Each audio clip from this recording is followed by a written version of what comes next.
Alright, what's going on, Phantom Force and Cosmogs fans alike? This Phantom Base coming at you with our week number 6 battle in the IBL versus Eric, aka Neon Zero, aka Heavy Metal Pokemon, coach of the Colorado Mamoswine. And boy, do we have our work cut out for this week after what may be the most painful battle we had last week. And technically coming out of a loss, I would like to redeem myself. So we're kind of looking to go in here. And you guys already know.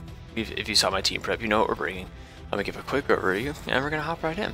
So, let's take a look. See, we have our Misclick, Minute countertop of Coco. We've got physically defensive Aromatisse with enough special attack to make sure we two-shot both Hawlucha and Alolan Persian while one-shotting Zygarde. We have our Timid Zygarde, or not Timid Zygarde, our Timid Kartana with SD, Leaf Blade, Sacred Sword, and Psycho Cut with Titanium Z to make sure we can pop that Aggron. We have Mega Aerodactyl, offensive Mega Aerodactyl this time, just outrunning his entire team. We have a physically defensive Toxapex meant to counter Hawlucha and Arcanine, and we have our Stallbreaker Life Orb Hydreigon. So with that, looking at this matchup, the lead was pretty easy for me, considering that he couldn't taunt me with anyone that he could potentially lead with. The only issue would be potentially a burn from Arcanine, which I kind of was okay with in the long run because I did have Aromatherapy on my Aromatisse. So we decided we're going to leave with Piloswine because I wanted to get rocks up really early. And make sure that I trade rocks at worst. And we can see here, Eric is going to issue us that young challenge. Is this going double speed? I really hope it's not. I don't think it is. It doesn't look like it. Anyway, so we're going to lead off with our Piloswine, which seems to be kind of a trend with us, but it's really no reason not to, and most teams don't match well against Piloswine. So I kind of switch here, and instead of, I kind of wanted to make sure that he didn't go outright for a heavy slam, so I did go straight into my Toxapex here, because this does give me free Toxic Spikes, which were much more valuable to me this match than were rocks. As I figured he would go for rocks this turn, I didn't think there was a need for me to go for mine outright, because I couldn't risk him to killing my Piloswine. So here we do force out the Aggron, which is nice, and we force him to go into his Persian, which is good news for us actually, because we do get our Toxic Spikes up, and because he did not bring it to Fogger, those are to stay. Or didn't bring any hazard removal at all, so those are to stay, unless you were like Default Coco or Hawlucha, which I highly doubt. So here we're going to go into our Aromatisse because that is our dedicated switch into this thing. The last Persian's kind of a problem for our team. He does go for Taunt, and thankfully we have Aroma Veil, so we are going to actually straight out this turn, because I know he's going to go into Aggron. It really doesn't bother me all that much. I'm still going to go for Moonblast to get Chip to actually scout out how much damage you do this thing, because surprisingly the damage rolls do change with Aromatisse depending on whether you spit F or Fizz Def. So I would like to know on his Aggron. So he does go hard out in Aggron here, and we go for the Moonblast. And funny enough, as you're going to see here, the damage here actually does reveal that he is a Spit F Mega Aggron, not a physically defensive, because Fizz Def would actually take him more than that, a significant chunk more than that. So we do go out into our Toxapex here, as it is our guaranteed switch into this thing. We didn't bring hazard removal this match because it's really not necessary. He does go for the Roar though, which is kind of frustrating. But the good news is we do get into our Kartana, which is kind of hilarious. Now, the thing here. Now, here's the thing. I know better about everyone that faces a Mega Aggron with Kartana should know at this point. One, you can't kill Mega Aggron from full, or even from this range, with a timid Titanium Z. It's gotta be +2, and even as a roll. Second off, Aggron gets access to a Fire Punch and Flamethrower / Fire Blast. I'm not about to be dumb here. So we're going to switch into a second one that actually handles Aggron quite well, because as I calculated, no combination of moves could 2-hit kill my Hydreigon unless he's running Avalanche. But I think here in this position, I wanted to make sure that I scouted for the Fire Punch. So in this particular situation, I do go straight out into my Hydreigon, because this gets me into a really offensive position and allows me to really pressure this Pokemon a lot. So what we're going to do is we can very easily scout this damage, and we see that he is guaranteed uninvested because that was a crit and it did nothing. So we're going to click Earth Power here just to see how much damage we can do here. This confirms our suspicions that he is SPDF, but we still do a truckload because we're Life Orb. And fun fact, Heavy Slam, even at a crit, could not kill us from this range, which is lovely. And he doesn't get the crits, so we can just roost on this thing's face, which is nice. Because there's no reason not to. And now he brings in Persian here, which kind of, I don't quite understand why. Because I didn't click roost, I actually clicked taunt in case he wanted to try to roar me or go into something else that could potentially be a problem. Now, here, I expected him to have play rough because that would just straight up blow away my Hydreigon. Even I think from full actually could kill me, which is crazy. But we're not about to play games with this. So I did go straight out and pivot into my Piloswine because this was my opportunity to get up rocks. He can't taunt me, which it doesn't matter anyway. We're actually oblivious, but he can't taunt me anyway. So he does go for knockoff, which I was like, crap, that's actually kind of bad. But even with this knocked off, we can still check Coco one time and kill it. Also, we still have other answers for Coco. We just have to scout out his set first. Like Aromatisse can take a hit. The only things that can't take a hit are Arrow. But Arrow, as long as he's not scarfed, Arrow beats it. And as he does show leftovers on this thing, I'm kind of like, okay, this is going to be good for us. We can wear this thing down in the long run. Now, here, I made a horrible misclick. I 100%, and I 100% was going to go for rocks here. I meant to click stealth rocks here because what that did is that got me free rocks, and he couldn't switch in anything on it. Like, he couldn't risk switching an Aggron on Earthquake. He would have to go to either Hawlucha, or he'd have to go into Arcanine to try to intimidate me and shoot a hit. The other option was he could potentially go into his Zygarde to try to chew that hit, but that's not really likely. So really I expected him to go for a foul play here to try to take the hit that I was going to go for and do damage back to me. So instead I was going to go for rocks. But silly me misclicked. And as you can see, this foul play does a truckload, but also reveals that he's not a boosted item, which is great. I mean, I always saw leftovers, but I accidentally clicked roar here, which sucks because I meant to go for rocks here. I 100% meant to go for rocks here. Now, in the event, because I had a tiny bit of speed investment, so I was thinking I couldn't really tell his exact spread, but he seemed to be close to max speed based off how he took that Earth Power from Hydreigon. Which meant that I could potentially speed tie or outspeed this thing with my investment. So I wanted to risk it and try to get rocks up again. But instead he does outspeed me here, telling me he's got a significant amount of speed investment. And he does. He does kill me with the Heavy Slam, which really sucked. And you're gonna see how this misclick goes back to bite us in the butt at the end of this game. But so we're gonna go on to Hydra here because we will guarantee kill this thing. And we can always outstall it with because thankfully we have Roost. So we're just gonna click Roost here, get us up to a nice juicy amount of health, keep us out of range of Heavy Slam. Now that he's shown his full moveset, he doesn't have Avalanche, so we can Roost on this thing all day. And it'll be a good time.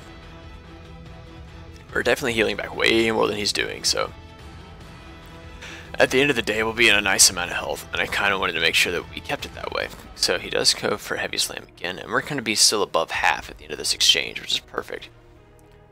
Now the thing that I'm really upset about here is that because I had to sack off my my Piloswine here, his Coco is free to come in at any point after I kill off this Aggron. He's trying to sack the Aggron, and I understand why he's making the plays he's making. He's trying to keep me from getting to be at full.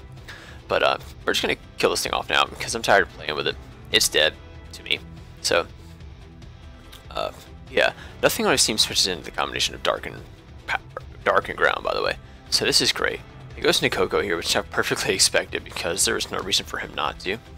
Like, this thing is pressured so bad by Coco, especially now that I haven't shown to be scarfed. But anyway, so here I'm looking, I'm like, okay, I don't have a good switch into this, so I've got to sack something off. So what I'm going to do is I'm going to sack Aromatisse for the importance of information. Now that his Persian is poisoned, I can take it on better. So we're going to go into we're going to go into Aromatisse to scout the damage. And as it turns out, you can see he goes for Gleam, which of course makes sense. And he does so much, and obviously shows Life Orb, which is perfect because that means that if he's not running Roost, he's going to get worn down so badly by Poison plus Life Orb that he can essentially just wear himself down. Like, I did what I should have done here, and I click Protect to get some health back up. See if you go for Thunderbolt. and he did. So, which is good because that means that we can really wear this thing down with poison, and then just let him kill himself off, essentially with poison plus life orb. So we're gonna let him kill us off here. I just wanted to make sure I got as much damage out on this thing as possible. So this thing, so sadly, Megan had to drop in its debut week. But you'll see that just life orb and poison alone bring this thing down below half, and we can easily force this thing out with Mega Arrow because we do outspeed naturally, thanks to the fact that he's not scarfed.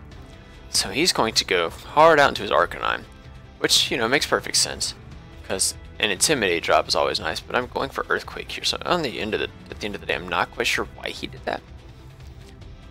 But see, this is where Rocks would have been really helping this out a lot, because we would have gotten a lot more damage off on Coco, we would have gotten damage off on this thing, he would have been forced to Morning Sun earlier, and that's kind of okay with me, but like, as you'll see, even an Intimidated Earthquake, if you see this damage, like, that's crazy, and then after the poison, this thing is going to drop to a second Earthquake. He has to switch. So I've got to make a choice here. I'm going to go for Earthquake just to see what he goes into. He does go into Persian, which makes sense because this can shoot a hit with Fur Coat. But see, this is where Rocks would have been really good, because Rocks after this hit would have been really nice to see this thing take Rock's chip. He would have healed up with a little bit of leftovers, come back down to poison. Like, literally, Rocks, when I meant to get them up, it should have been up, and just, it bothers me so much that misclick happened. Now, you're going to see here, we're going to go back out into our Toxapex, because there's nothing he can do to this thing. He can taunt me, that's about it. Like, he can Parting Shot, and that's cool and all, but like, really, it doesn't do a whole lot, because I've got Haze on this thing, so he can go into Hawlucha if he wants, but he goes to Zygarde, which I'm like, okay. With my fun fact is I can scout this thing's damage with my I think Hydro is actually my sack here. I can't quite remember. I know I either sacked something or I went to I think what I should have done here. He goes for 1,000 arrows and I scout the damage. That's what it was. Scout the damage here and I clicked recover because I knew we could live up banded 1,000 arrows easily. But that is proven to be adamant or jolly banded Zygarde, so we can confirm that for sure, which means that we can pivot into Zygarde, I believe, and we can sack it off, get Toxapex up to full, and heal and wear this thing down a little bit essentially. So we can, so yeah, that's the fun in this. We're gonna switch out. I think we do sack Zygarde here, or Hydreigon here. Yeah, we sack Hydreigon here, as I should have done, because this is my best play to get into Kartana for free, because if you think I'm an offensive Kartana, he has a chance to do it, kill me after Rocks, but assuming that I want to try to set up on him. Now I could have set up Swords Dance here, but there really wasn't a point, because all I needed at this point was just to guarantee that I would kill this thing off before it did any more damage.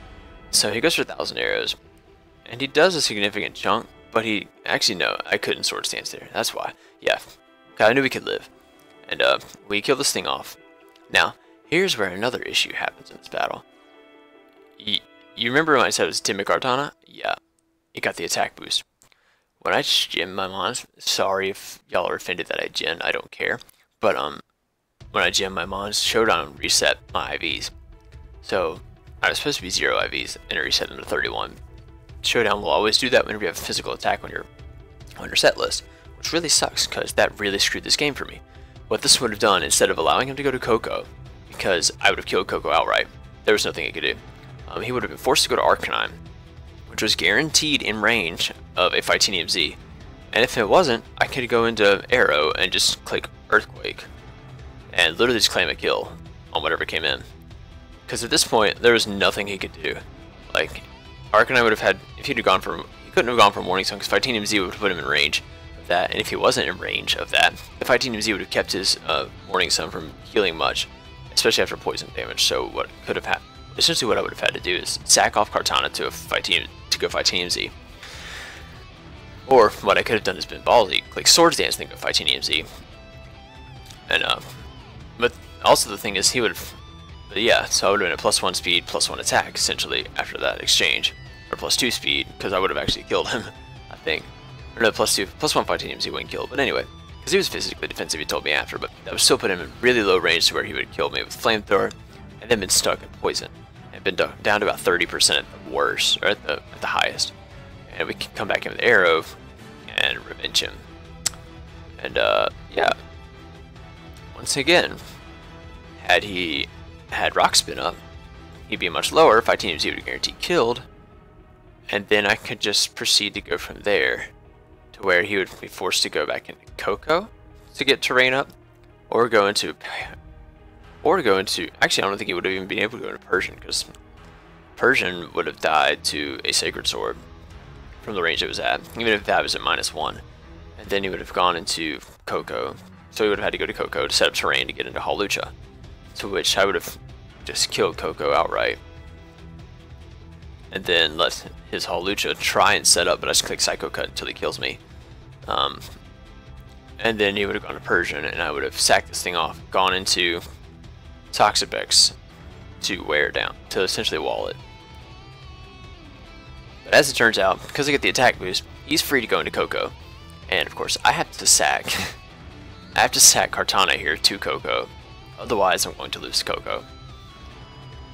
So on the off chance, I do click Leaf Blade, but he does kill, of course he kills me off Thunderbolt, which makes perfect sense. So that happens, but yeah, so we can so he's gonna go down to Life Orb plus plus poison. And we're gonna go back into Arrow because he's gonna be forced out essentially. Now I've got to click Earthquake here on the off chance that he stays in, but he of course has to go to Arcanine here. But Arcanine's not gonna chew this hit well at all, so he's gonna go into Arcanine. I'm gonna click Aerial Ace here because I wanted to make sure he didn't go into his, because at that range he was dying to that, but I didn't want him to get into his Hawlucha for free. So we actually do just click Earthquake here to kill this thing off, because I needed to make sure I could live another round of rocks to get in on Hawlucha and kill it. At this point I was just trying to wear down the electric terrain turns, but so here he goes into Hawlucha, which I'm like, okay, that doesn't make much sense.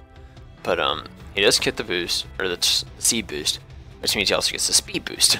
Now here we're going to switch out, because I have one more switch in to rocks. I'm going to go into Toxapex here, because we do wall this thing. We straight up 1v1 this thing. So he does go for Drain Punch, which is going to do like 3 damage. And of course this damage actually does prove something. It tells me that he is, it does tell me that he's, I think it tells me he's adamant, actually. So he does go for Substitute, and I'm like, we're not having that. We're going to click Scald, because it's pretty much guaranteed to break his sub unless he's like max HP. And even then it's a roll him in about 50-50. Because we invested a little bit of special attack. Thankfully his sub broke, so later it proved that he was near max HP, so it was a roll. And we got the roll, thankfully. But here he goes for Sword Stance here, and I'm just going to click Scald again, because if I can get the burn chance, I can wear this thing down really nicely. So we can Scald this thing down, and luckily for us, we do get the burn on this thing, which is quite nice.